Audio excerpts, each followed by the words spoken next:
आकाशवाणी देहरादून से प्रस्तुत है प्रादेशिक समाचार।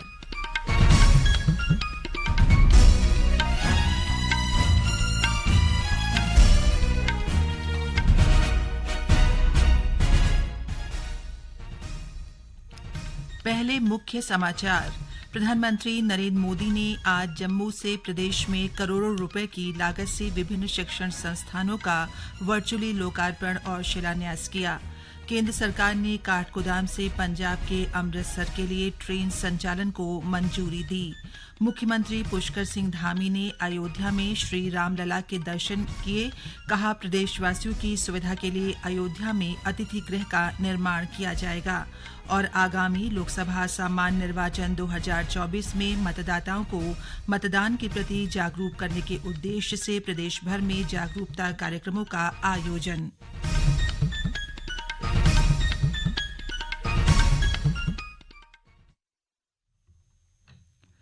नमस्कार, समाचारों के साथ मैं पंकज सनवाल खुलबे। अब समाचार विस्तार से। प्रधानमंत्री नरेंद्र मोदी ने आज जम्मू से प्रदेश में करोड़ों रुपए की लागत से विभिन्न शिक्षण संस्थानों का वर्चुअली लोकार्पण और शिलान्यास किया। इसमें पौड़ी जिले के देवप्रयाग में स्थापित केंद्रीय संस्कृत विश्वविद्यालय का लोकार्पण भी शामिल है। लगभग 126 करोड़ रुपए की लागत से ये विश्वविद्यालय बनकर तैयार हुआ है।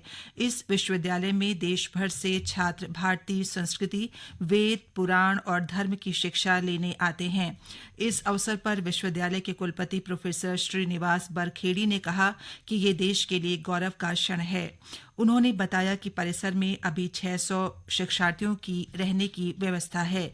योग गुरु बाबा रामदेव ने कहा, सनातन के इस गौरव काल में संस्कृति का एक नया अध्याय शुरू हो रहा है। वहीं नई टिहरी में स्थित केंद्रीय विद्यालय में टाउन हाउस के स्थायी भवन का शिलान्यास किया गया। स्थायी टाउन हाउस के निर्माण में लगभग 36 करोड़ रुपए खर्च होंगे। इस अवसर पर सांसद माला राज्य लक्ष्मी शाह ने कहा कि केंद्र विद्यालय शिक्षा के क्षेत्र में नए नए कीर्तिमान स्थापित कर रहा है। उन्होंने विद्यालयों में छात्रों को इतिहास के साथ सामान्य ज्ञान पढ़ाए जाने की जरूरत पर भी जोर दिया। कार्यक्रम में मौजूद क्षेत्रीय विधायक किशोर उपाध्याय ने कहा कि केंद्र व प्रदेश सरकार शिक्षण संस्थानों को मजबूत करने के साथ ही शिक्षा की गुणवत्ता पर लगातार काम कर रही है। उत्तराखंड के काठगोदाम से पंजाब के अमृतसर के लिए अब सीधी ट्रेन चलेगी। केंद्र सरकार ने दोनों स्टेशनों के बीच ट्रेन चलाने के राज्य के मुख्यमंत्री पुष्कर सिंह धामी के प्रस्ताव को मंजूरी दे दी है।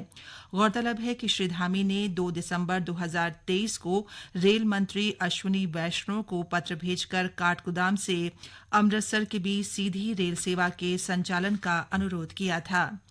नैनीताल जिला प्रशासन ने हल्द्वानी के बन भूलपुरा क्षेत्र से कर्फ्यू हटा दिया है।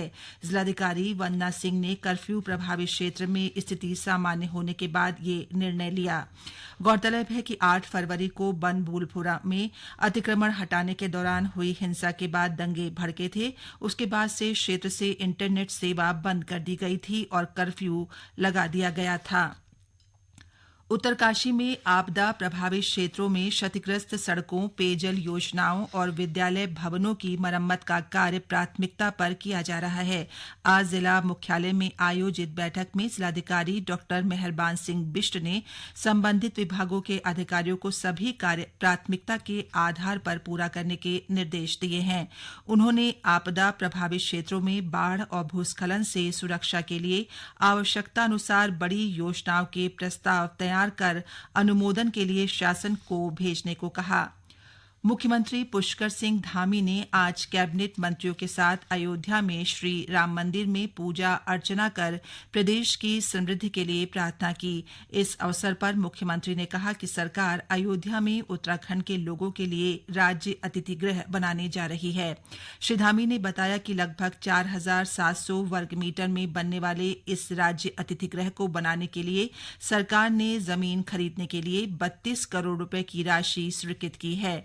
उन्होंने कहा कि गेस्ट हाउस के निर्माण के बाद अयोध्या जाने वाले उत्तराखंड के लोगों को आवास की सुविधा मिलेगी। इस दौरान मुख्यमंत्री के साथ काबीना मंत्री सतपाल महाराज, प्रेमचंद्र अग्रवाल, सुबोध उनियाल, डॉ धन सिंह रावत, रेखा आर्य और राज्यसभा सांसद नरेश बंसल मौजूद रहे। जल जीवन मिशन के तहत उत्तरकाशी जिले के 3 गांवों में पहली बार पेयजल लाइन पहुंची है। पहले इन गांवों के लोग प्राकृतिक स्रोतों से पानी की आपूर्ति करते थे। पेयजल लाइन पहुंचने पर ग्रामीणों ने खुशी जताई है। गौरतलब है कि जिले के डुंडा विकासखंड के टिपरा ग्राम सभा के अंतर्गत जोगियाड़ा, सुनार गांव और खाड़ गांव में पेयजल आपूर्ति के लिए कोई पाइपलाइन नहीं थी। ग्रामीण प्राकृतिक जल स्रोतों पर निर्भर थे। ये समाचार आप आकाशवाणी के देहरादून केंद्र से सुन रहे हैं।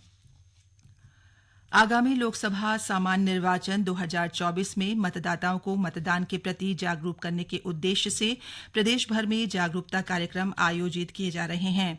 इसके तहत आज चमोली जिले के गोपेश्वर में स्थित राजकीय कन्या हाई स्कूल और केंद्रीय विद्यालय में चुनाव पाठशाला आयोजित की गई। केंद्रीय विद्यालय में आयोजित कार्यक्रम में नए मतदाताओं को मतदान के महत्व की जानकारी देने के साथ ही उन्हें 100% मतदान करने के लिए प्रेरित किया गया। वहीं जिले के गैरसैंण ब्लॉक की ग्राम पंचायत पंजियाड़ा में महिला चौपाल का आयोजन किया गया। चौपाल में आंगनबाड़ी कार्यकर्ती अंजना रावत ने महिलाओं को मतदाता सूची में नाम दर्ज करवाने और त्रुटि सुधार प्रक्रिया की जानकारी दी। जोशीमठ नगर में स्थित राजकीय महाविद्यालय के एनएसएस स्वयं सेवियों ने नगर के सार्वजनिक स्थलों पर नुक्कड़ नाटक आयोजित कर मतदान जागरूकता कार्यक्रम आयोजित किए। इसके अलावा स्वीप टीम ने पोखरी में स्थित राजकीय महाविद्यालय में महिला कार्मिकों ने चुनाव पर चर्चा की। उधर स्वीप गतिविधियों के तहत टिहरी जिले के ग्राम कौशल और धौलधार में मतदाताओं को मतदान की शपथ दिलाई गई।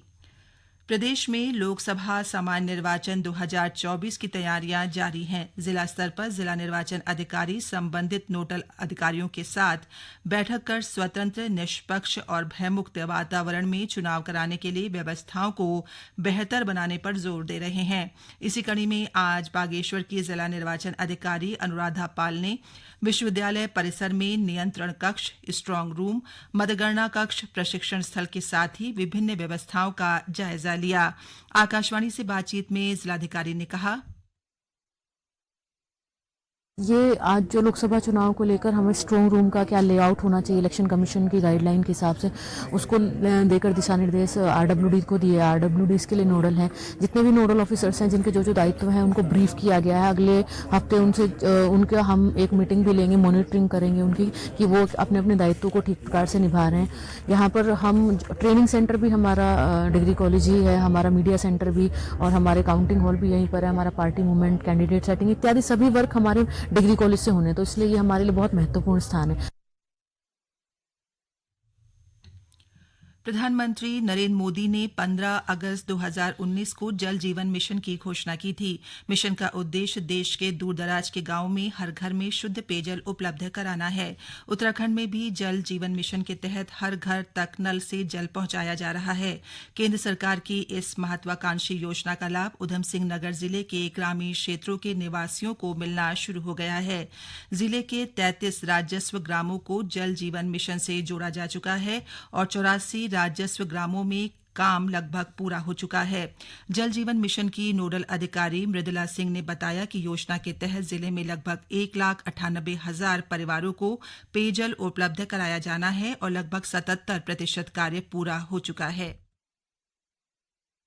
जल जीवन मिशन में हमारे जनपद में जो कार्य है वो सभी तीव्र गति से चल रहे हैं। टोटल हमारे 604 राजस्व ग्रामों में कार्य चल रहा है। हमारा जो लक्ष्य था वो लगभग 1,98,000 के आसपास का था। तो जब यह योजना की शुरुआत हुई थी तो जनपद उधम सिंह नगर में मात्र 75 ही कनेक्शन थे। आज की डेट में हम लोग लगभग 77% कवरेज पर आ गए हैं और 45,000 के आसपास घर ऐसे बचे हैं जिनमें कि अभी कनेक्शन दिया जाना है। 7 ब्लॉकों में हमारी योजनाएं चल रही है। कुल लगभग 333 स्कीमें हैं जिन पे काम चल रहा है। लाभार्थी विक्रम सिंह का कहना है कि इस योजना से सबसे ज्यादा फायदा महिलाओं को हुआ है और अब उन्हें घर में ही शुद्ध पानी मिल रहा है। सबसे पहले तो मैं मोदी जी और हमारे धामी जी का धन्यवाद करना चाहूँगा जो हमारे गांव में इन्होंने जल जीवन मिशन योजना लॉन्च की गई है और इस योजना से हमें हमारे गांव को बहुत ज़्यादा लाभ हुआ है। किसी को रोजगार मिला है, किसी को जल मिला है और सबसे ज़्यादा तो बेनिफिट महिलाओं को हुआ है। मौसम विभाग ने आज प्रदेश के अधिकांश जिलों में कहीं कहीं आकाशीय बिजली चमकने, ओलावृष्टि और 30 से 40 किलोमीटर प्रति घंटा की रफ्तार से तेज हवाएं चलने की संभावना जताई है, जबकि 21 फरवरी को राज्य के गढ़वाल व कुमाऊं मंडल के कुछ जिलों में ओलावृष्टि का येलो अलर्ट जारी किया गया है। अंत में मुख्य समाचार एक बार फिर। प्रधानमंत्री नरेंद्र मोदी ने आज जम्मू से प्रदेश में करोड़ों रुपए की लागत से विभिन्न शिक्षण संस्थाओं का वर्चुअली लोकार्पण और शिलान्यास किया। केंद्र सरकार ने काठगोदाम से पंजाब के अमृतसर के लिए ट्रेन संचालन को मंजूरी दी। मुख्यमंत्री पुष्कर सिंह धामी ने अयोध्या में श्री रामलला के दर्शन किए। कहा, प्रदेशवासियों की सुविधा के लिए अयोध्या में अतिथि गृह का निर्माण किया जाएगा। और आगामी लोकसभा सामान्य निर्वाचन 2024 में मतदाताओं को मतदान के प्रति जागरूक करने के उद्देश्य से प्रदेश भर में जागरूकता कार्यक्रमों का आयोजन। इसके साथ ही प्रादेशिक समाचार का ये बुलेटिन समाप्त हुआ। नमस्कार।